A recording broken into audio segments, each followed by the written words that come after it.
Monday morning, it's McCollum on Business. I'm Stephen McCollum, and for the next 30 minutes or so, I'm going to get you updated on what's happening around the business world. Yes, oil prices, Middle East, rearing its ugly head here on this Monday morning. Get you updated on that here in just a few minutes. More food-related issues out there, and it just continues to happen here and with our food supply. We'll get into that a little bit as well here on this Monday. Plus, lots of local stories coming your way. And if you're an Oreo fan, I don't know how excited you are about some new flavors, but I got that coming up right here at the end of this segment. And folks, let's get right into it with that Market Watch. And like I said, basically what's happening today, investors are waiting for some retailers to do their reporting this week. Walmart and Target post their second quarter earnings this week. So do Home Depot and Lowe's. Why is that being watched? Well, retail sales, according to the government reportings, were down for July. So we'll see what the actual individual companies are, and retail expectations is kind of bleak out there going into this as well. Oil prices have risen this morning. Iran says it's working with Oman on a plan to manage the transit of ships through the Strait of Hormuz.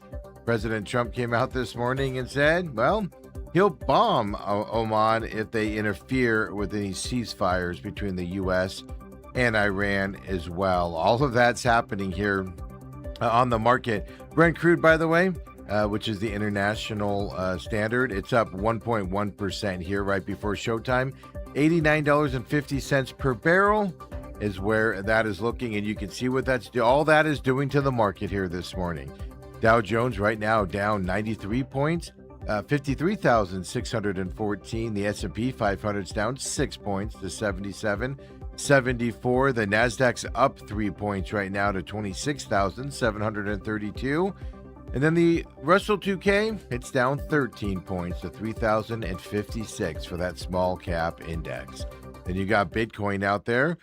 Well, it's up today, 726 points, but here in that mid 63,000 range, 63,559 for Bitcoin here on this Monday. Stocks we're paying attention to right now. Well, we're going to look at memory stocks to begin the show. The first one we'll look at is SanDisk out there, and they're up 7% here today as well. And a lot of these memory stocks are up this morning because U.S. Commerce Secretary, that's Howard Lutnick, he told the Wall Street Journal in an interview that the Trump administration opposes Apple from buying Chinese memory chips. If Apple's not able to, for pricing reasons, right, they just had a price increase because of the increase in pricing and the demand here on these memory chips. If Apple's not able to go buy Chinese memory chips, obviously domestic memory chips would benefit from that move as well, or that lack of the move out there. So that's why these are up. SanDisk up 7.23% right now. Western Digital's the next stock we'll look at, 5.97% up. And then there's Micron Technologies, also up today, 4.24% for Micron. And then finally, we'll look at Seagate Technology, a little bonus stock here in this segment, 2.02% up right now for Seagate Technology. So memory stocks having a good Monday, based off of restrictions being put on Apple here with being able to, not buy Chinese stocks out there. When we come back later and look at stocks, we're going to look at Intel, Alibaba, which is, of course, a Chinese company out there, kind of the Amazon of that area. Well, their U.S. stock is making some waves here today with an announcement out there as well with what they are doing. We'll look at that coming up as well. And like I said, Middle East is a big concern here with the oil prices and everything around the Strait of Hormuz. Well, we'll have to see where that goes. So let's turn our attention to business stuff out there. And Meta, as we told you last week, is starting this big trial over in California. Opening arguments begin tomorrow in that trial. This is the one where California Attorney General is leading it against Meta. Now, this is all about the allegations that the company fostered addictive behavior in teens and also children. Well, the jury was seated last week, and this is the one that's up in Oakland as well. The trial involves a coalition of 29 states' attorney generals Now, this is a unified case with these attorney generals against Meta that was brought back in 2023. So these will be argued by lawyers representing California, Colorado, New Jersey, and Kentucky specifically. The other states have kind of jumped onto this as well. Now, these are huge stakes we've learned with Meta, and it's probably bigger than even we are thinking at this moment, at least if you believe the hype going into this as well. Right? Leading government officials across the country are pushing for Meta to be held accountable for allegedly violating federal and state laws. Things around the Children's Online Privacy Protection Act, specifically other consumer protection statutes as well. Industry experts are calling the Metas, this is their big tobacco moment, right? Meta needs a big stand here. If they lose this, remember, if you anybody around in the 1990s when big tobacco was attacked in these ways, they ended up losing some of those lawsuits and kind of broke it up as well. So Meta they're viewing this as the big tobacco moment for Meta right now as well. So and that big tobacco was all about safety and potential harms of their products on people and kids specifically and everything. And then it basically broke up big tobacco, waned on their influence. That happened here on the social media side as well. We already know Meta's lost a couple cases of recounting this. Like last month, or it was end of July, I believe, or maybe it was early August. But Meta lost a case in New Mexico that's going to require them to make some changes to its services. But then they also need to pay just about $1 billion was the amount fined to them as well. Now, the problem is New Mexico. I'm not knocking New Mexico here, although New Mexicoans are going to think I am. But New Mexico does not wield the power. They do not wield the influence that California does when it comes to these types of issues out there. So anything that happens in California would lead to a much steeper penalties. A bigger, broader overhaul of their business as well. And this is why it's stepping up from the New Mexico side into California. Now, the New Mexico AG, just won that court deal. And he told CNBC that the consequences could be astronomical for a company that gets 98% of its revenue from online advertising.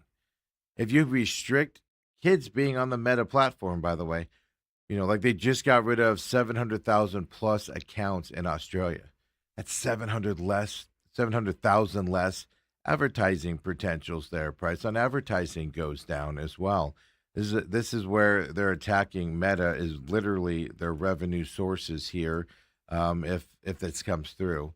Now, Mark Zuckerberg, of course, CEO of Meta, he's relying on the cash generated by that ad business, which is dominant in that field, to fund the massive bet on artificial intelligence, right? Their capital expenditure on the AI side of things is basically the value of the company. And now if you have to, go and, basically the AI side is about $145 billion. But then if you start adding in, billion-dollar lawsuits, I was reading over the weekend that some people are projecting if Meta loses this, like it was $1 billion in New Mexico, people are saying the fines and everything could go up to $1 trillion if they lose this here in California as well. So this is a big trial starting tomorrow, officially opening arguments coming up for Meta, and one to keep your eye on out there. Could change the whole industry because if this is happening to Meta, it's going to happen to all the other social media sites as well out there.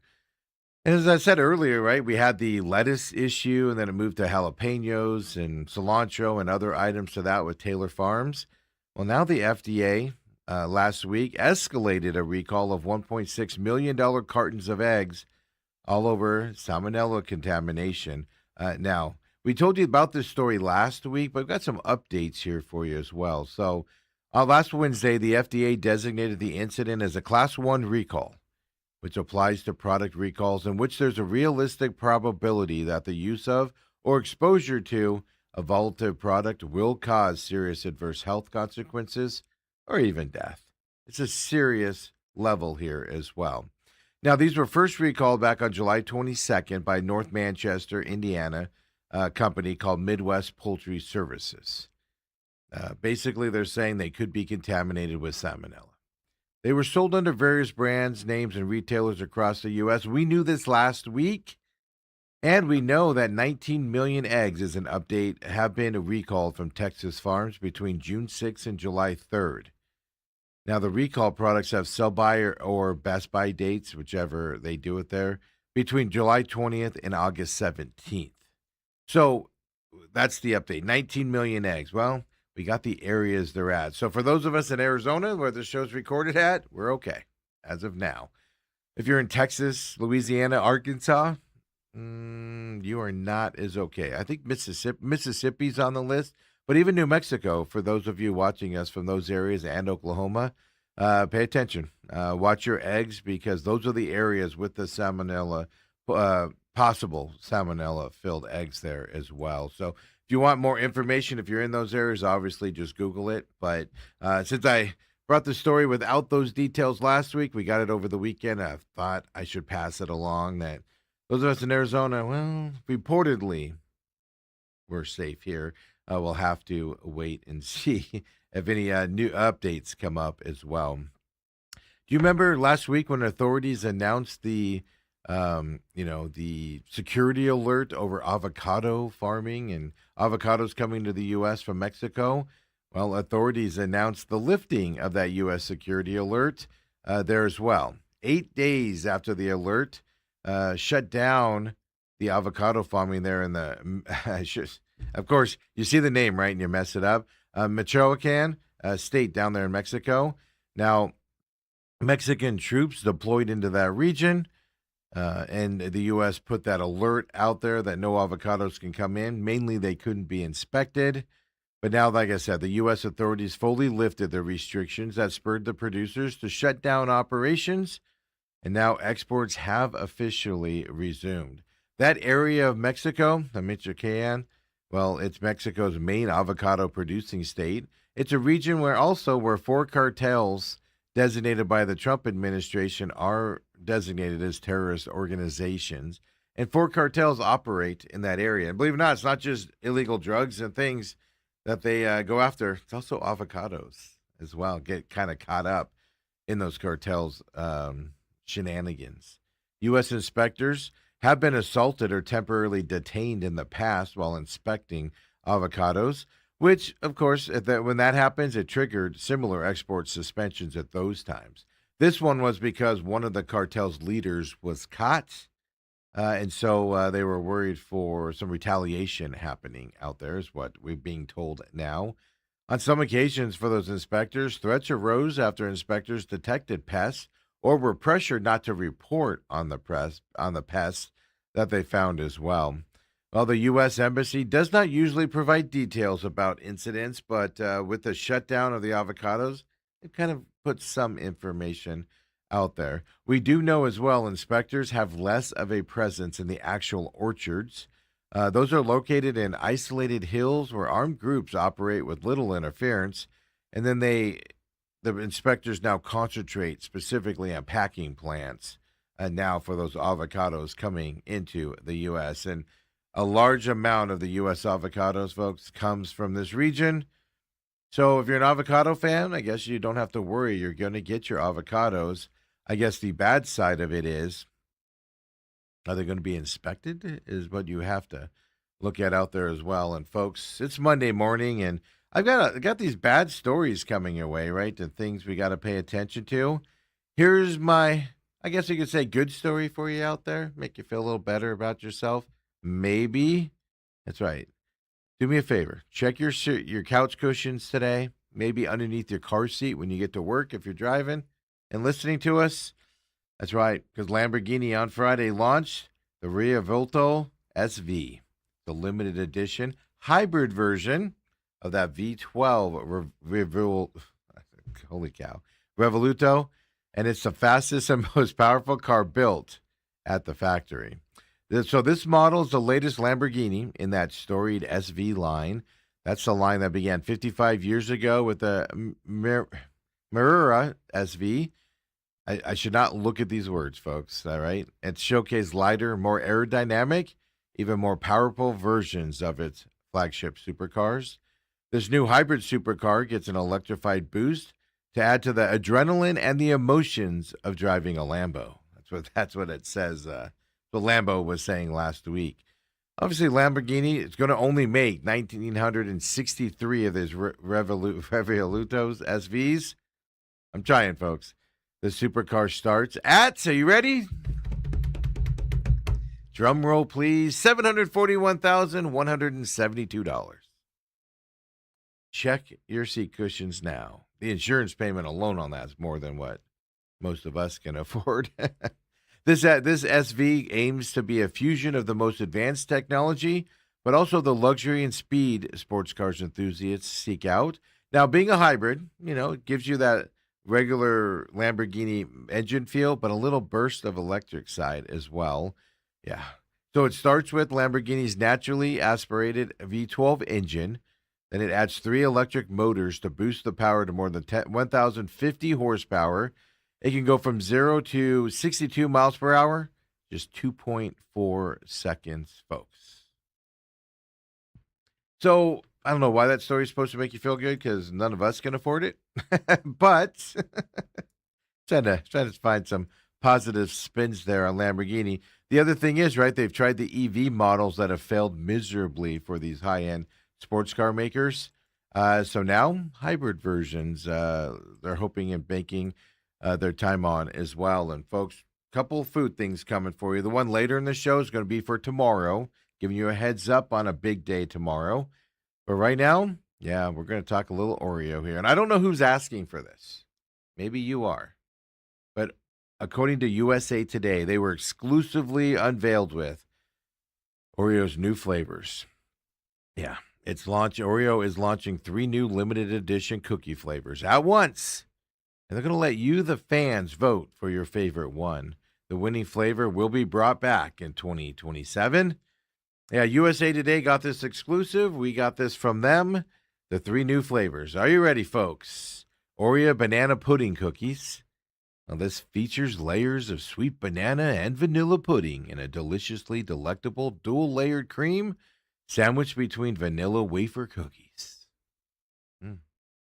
Oreo deep-fried cookies feature iconic golden-fried doughy flavor baked into the cookie itself, with fried dough-flavored cookies wrapping layers of dark chocolate and fried dough-flavored cream.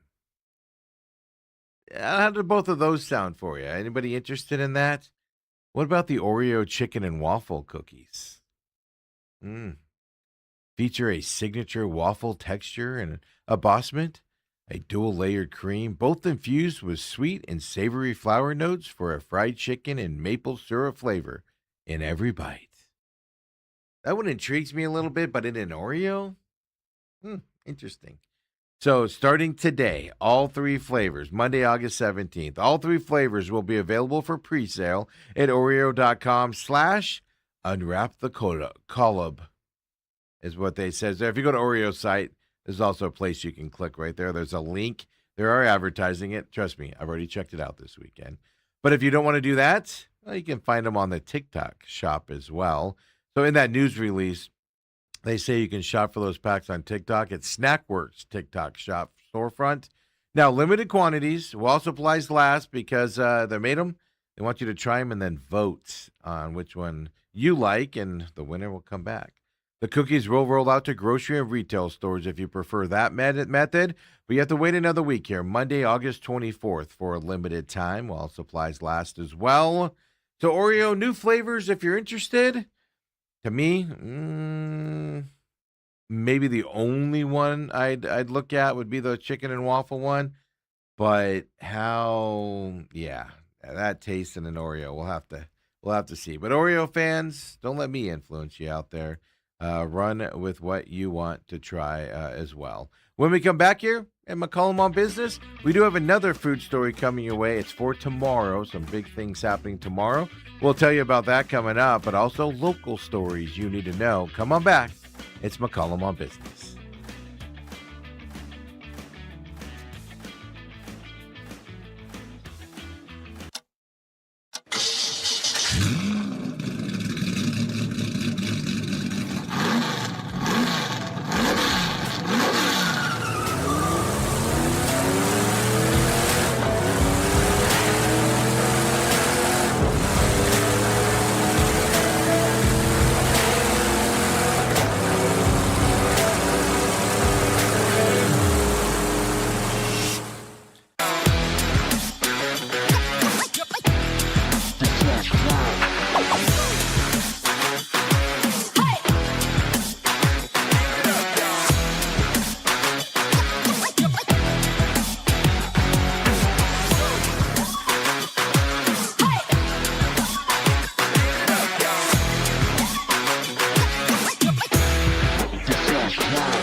back here. McCollum on business here on this Monday.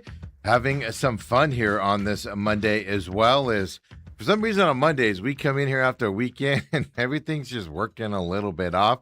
We struggle through our Mondays sometimes, and we're going to get there. Me today is just talking with some of these Italian words for Lamborghini out there as well. At least no medical terms today I got to worry about. But hey, you just saw our commercials for our shows and our programming here as well at TME Media AZ. And of course, you can follow us on TME Media AZ on X as well. You're watching us live right now on YouTube, TME Media AZ as well. As soon as we're done here, also live from 8 to 10 a.m. Well, the main event coming your way. Me and 17-year NFL veteran Del Hellestree get you going on the weekends and get you caught up over the weekend sports as well. Live here on YouTube. If you can't catch us live, either this program or the main event, catch us on demand any time of the day out there.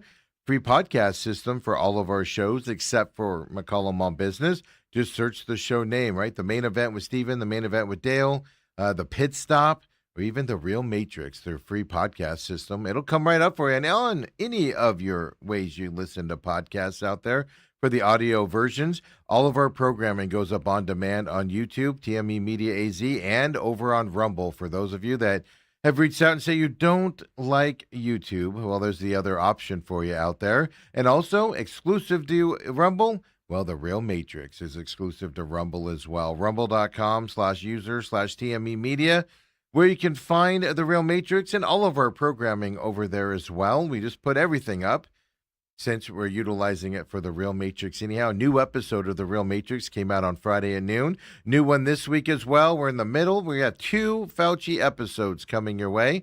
The Angry Patriot gets you updated on Dr. Fauci's exploits out there.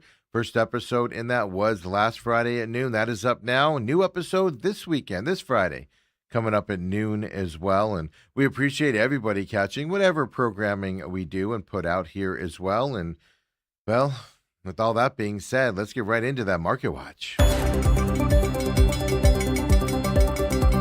It's just going to be a tough Monday morning with Middle East stuff. Investors are waiting for some retail companies to do their announcements this week, like Target, Walmart reporting this week, Home Depot and Lowe's also reporting this week. So kind of what we're waiting on here, and then oil prices jumping about 1 to 1.2% here this morning, based off of the announcements out there in the Middle East of Oman and Iran working on deals, and the U.S. now saying that if we'll bomb Iran or we'll bomb Oman if they get involved with Iran. Yeah, I'm causing those oil prices to go up here on this Monday. All of that being said, Dow Jones down the 141 points right now. S&P 500's down the 10 points as well. The Nasdaq's down 20 points as we're looking at it here at the 7:30 area here of this Monday morning. Then the Russell 2K 12 points down for 3,057 for it. Bitcoin is up today, 743 points, but in that mid 63,000 range, 63,581 for Bitcoin here today as well. Stocks we're paying attention to in this segment, we just got 2 for you. First one is Intel out there, obviously a big presence here in Arizona, specifically down in that Chandler area, 0.96% up right now. Well, it was revealed their CEO, Lip-Bu Tan, he purchased more than 105,000 shares of Intel stock last week, and he bought it at $95 a piece. Obviously trading today at $103.70 right now. He did that Friday. This was announced on Friday after the bell and an SEC commission filing, a SEC filing there out there. If an executive is buying stocks, that means some good things could be coming. At least that's the thought process. Intel's up to 1.19% right now based off of that news. And then Alibaba, which is a Chinese company similar to Amazon out there. Their American stock here today, at least on the U.S. Stock Exchange, 0.06% up right now for Alibaba here today. Now, why is this being watched today? Well, Reuters reported that they are set on selling its game developer business. That's a company called Lindsay Games, is that company. They say Reuters says this Lindsay Games is expected to be sold for more than $2 billion to a private equity firm called TrueStar Capital. Alibaba's up based on that news of unloading the game developer business here on this Monday morning as well. The gaming business right now is kind of in a phase of either being EA just got sold to a private equity company backed by the Saudis, and now this developer business from Alibaba is being sold to a private equity company. Big changes coming on the gaming side of the world here in 2026. Here's the year does go on as well. Now let's get into a couple local stories here for you as well, and we'll get into something you're going to want to make a note of for tomorrow, especially with the heat we're having again. Right, we're going to be 111, 112 all week, according to the meteorologist that talked to me through my television or radio. Yeah, the U.S. Navy said on Monday it had been awarded. It had awarded RTX specifically, but their business unit, Raytheon, down there in Tucson, a $22.9 billion contract. So basically, yeah, boost the output of Tomahawk missiles that's been depleted with this war in Iran out there as well. We know that the U.S. has supplied large amounts of arms to allies, but also using a lot of these arms in this Iran conflict as well. So the inventory levels of these types of weapons are big concerns here across the world, let alone here in the United States. Now, no details were given of how much Tomahawk production would actually increase by or the length of the contract either. But Raytheon down in Tucson, that's a division, a unit of RTX, which is based out of, I believe, Virginia, but over there in the East Coast. So Tucson, some more business coming your way as well with Raytheon. And then another local company, but this one's not doing well. And this is interesting because they're everywhere, at least here in the Phoenix area. Yeah. Leslie's Inc., right? Leslie's Pool Store, as what we know it as. Well, it's a publicly traded national pool retailer and supplier on the market, of course, based here in Phoenix as well. And executives have come out and said they're looking for ways to settle their debts, which basically means they're looking for a buyer, either selling all or part of the company in order for them to pay their debts as well. The the company has been financially struggling. Bloomberg reported earlier this summer that it was looking at filing Chapter 11 bankruptcy protection. Well, doesn't help, right, with those rumors and everything when they released disappointing fiscal third quarter financial results on August 12th. And its stock is now under $1. Their stock went down over 40% on Thursday alone, trading under that dollar. Yeah. How bad is it for Leslie's? Well, for the quarter, their quarter ran April through July. Leslie's revenue was $458.5 million, 8.4% less than it was the same quarter a year ago. Yeah, they reported that its comparable sales decreased 6.2% as well. And Leslie's has a couple problems. I do shop there a lot for my pools and some rental property pools and things to that we got here.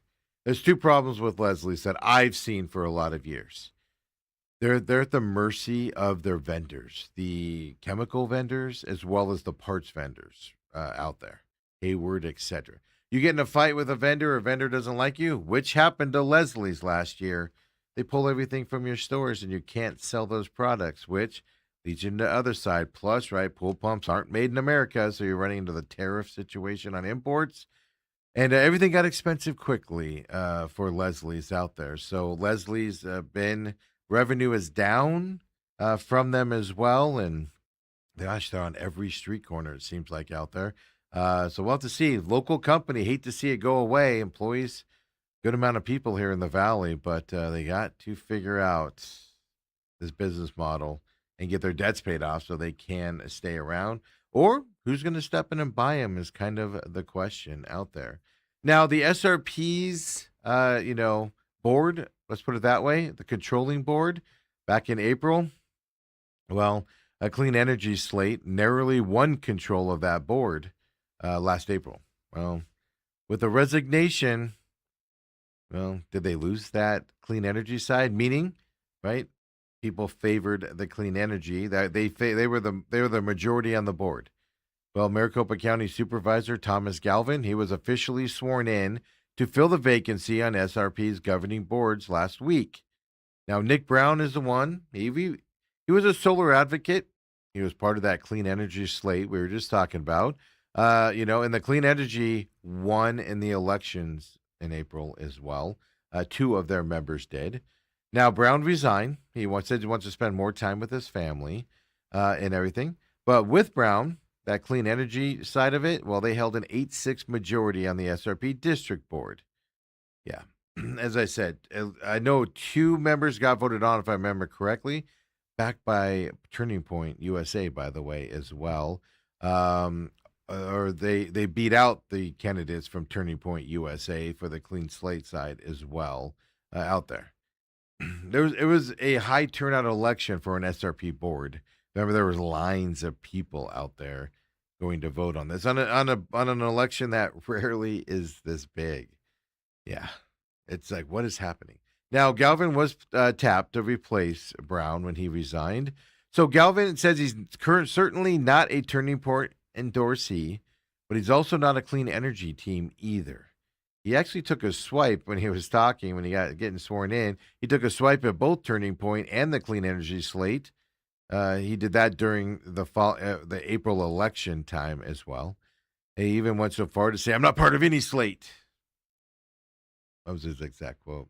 If you don't know, SRP is governed by a 14-member board of directors, a 30-member council as well. The 7 board members who aren't part of the Clean Energy Board, including Galvin, are not committed to the same pro-renewable energy agenda, which means, are we going to get less solar, less battery installations from SRP, less solar farms from SRP out in the desert feeding some things?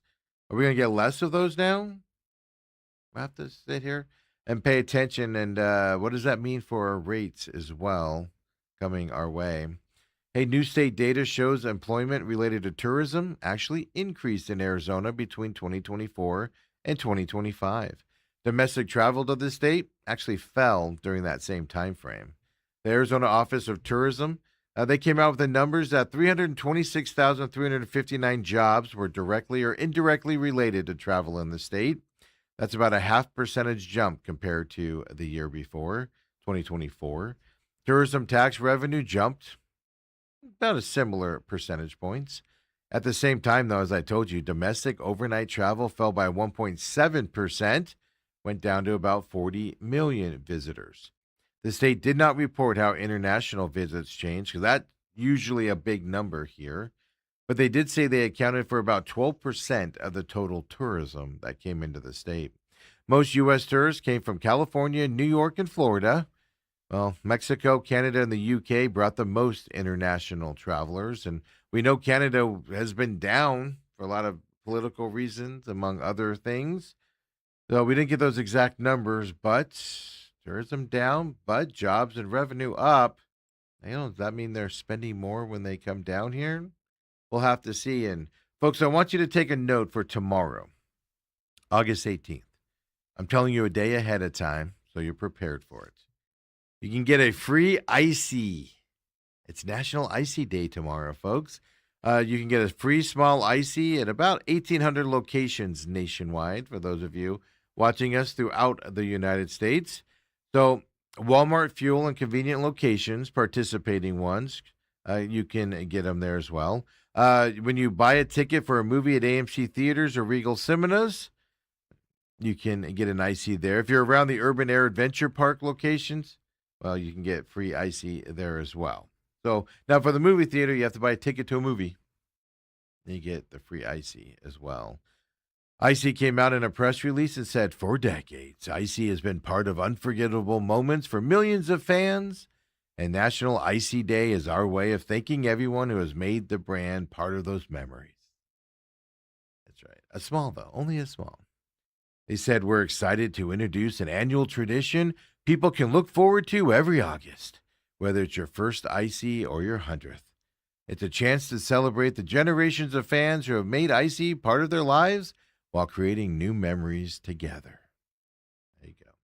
Once you get your free Icy, you can be entered for a chance to win prizes, including an at-home Icy machine, which I do believe I saw Buc-ee's sell those when I was at Buc-ee's a few weeks ago as well. Of course, that has the beaver logo on it out there. Yeah. Yeah, all you have to do is after you get your free Icy tomorrow, share your on your Instagram or Facebook story that day with your free Icy, and you have to use a hashtag NID to that 2026 out there as well. You have to tag the Icy company. Yeah, if you need that stuff, just Google Icy free Icy Day giveaway, and it'll give you that how to do it as well. Coming up there for Icy. Now, what's the difference between Icy and Slurpee? Right? Kind of makes you think that. Once they're both brands, I guess, out there. Because 7-Eleven's National Slurpee Day is on July 11th. Yeah. Well, here's how I understand the difference in the companies are. Let me see if I can screw this up. I have it in front of me. There's a gentleman that founded what became the Icy Company. He sold bottles of Coke, partly frozen, at his Dairy Queen franchise in Kansas. That's how that got started. In 1962, he patented what he called the Icy machine, built with the help of a manufacturing firm out there. 7-Eleven bought the machines, licensed the frozen drink, and in 1965, that's when they started calling its version of the drink the Slurpee. Yeah. There's a difference between Icy and Slurpee. Seem identical to me. I don't know about you guys out there as well. But make notes for tomorrow. That is a big day out there. Ethan said, I'm down to drive to that college, or drive to college, or drive that to college, meaning the Lamborghini earlier in the show, folks. Ethan, you want two? we'll spend a cool $1.4 million for you to drive that that's Lambo to school. Ann says, I prefer a slush puppy over either an Icy or a Slurpee.